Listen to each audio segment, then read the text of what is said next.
subscribe to the channel and activate the bell button to be in touch.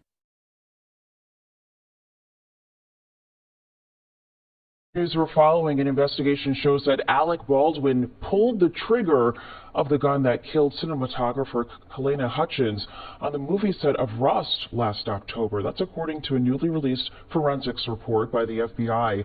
Testing of the gun found that the weapon could not have been fired without pulling the trigger while the gun was cocked.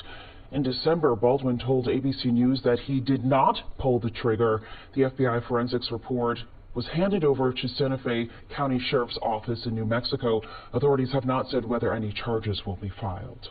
Ring doorbell cameras have a knack. Let's go ahead and move on. Alec Baldwin. So we wanted to give an update, and we covered this case a lot, at the time. Obviously, it was very much in the news. And there's a new FBI report, as you said, FBI forensic report that has been obtained by ABC News, which really casts doubt on a lot of Alec Baldwin's story. Let's go ahead and put this up there on the screen. So, according to this FBI forensic report, the gun that was used in the fatal shooting on the Rust movie set could not have been fired without pulling the trigger. Now, the reason that this matters is that Alec Baldwin had come out and said that he believed, number one, he was handling a gun without any sort of live ammunition, and that when it went off, the live bullet went ahead and struck Hutchins. Now, he claims in the past that he did not fire the gun.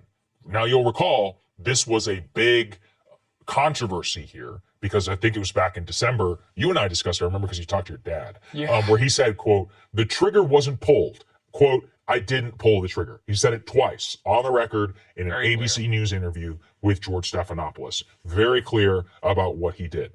Now, this also again ignited a debate because your father was saying, well, technically accidental discharge could happen. All of these things are possible. Other gun experts were like, yeah, theoretically it's possible, all of that. Well, according to the FBI forensics, they said that is not possible. With the hammer fully cocked, quote, the gun could not have been made to fire without a pull of the trigger while the working internal components were intact and functional. That is, again, according to their actual report. And it could, I want to be clear, is that it could lead to developments in the case. However, I want to represent Mr. Baldwin's side. His attorney put this statement out in response to this. Quote, the critical report is the one from the medical examiner who concluded this was a tragic accident. This is the third time New Mexico authorities have found Baldwin had no authority or knowledge of the allegedly unsafe conditions on the set, and that he was told by the person in charge of safety on the set that the gun was, quote, cold, and believed that the gun was safe. The FBI report is being misconstrued. The gun fired in testing only one time without having to pull the trigger when the hammer was pulled back and the gun broke in two different places. FBI was unable to fire the gun in any prior tests, even when pulling the trigger, because it was in such poor condition. But then that even leads to questions of like, what is going on with this gun? How did it even make it onto the set? It was interesting. I remember George Clooney was like flaying the situation because he's like, look, I work with a lot of guns on set. He's like, every single time I do, I take it open, I show it to all the camera guys, to everybody who's around me. He goes, I've never even heard the phrase cold gun. And I mean, Clooney worked on a lot of these movie sets. So whatever the hell was going on the set, it wasn't good.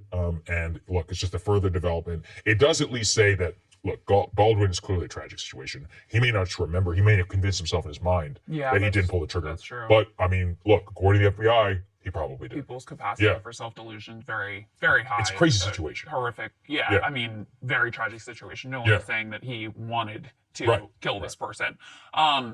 The response, because remember, part of what came out and what we covered a lot of at the time, too, was how lax and chaotic and haphazard this film production was. And in particular, there was a lot of scrutiny on what's called the armorer, who is in charge on the set of handling all the weapons and making sure that they don't have live ammunition in them, making sure they're in proper condition, like you are in charge of dealing with all of the weapons that are on the set. And there was a response also from her attorney, who said these new filings demonstrate various production member, read Alec Baldwin, attempts from the very beginning to shirk responsibility and scapegoat Hannah, a 24-year-old armorer, for this tragedy. Hannah was tasked with doing two jobs, including props assistant and the very important job as armorer, but not given adequate time and training days to do so, despite repeated requests or the respect required of the armorer's position and responsibilities. Remember, there were crew members who would quit shortly before this because of working conditions, because they weren't able to, sleep, because the conditions on set were chaotic and haphazard.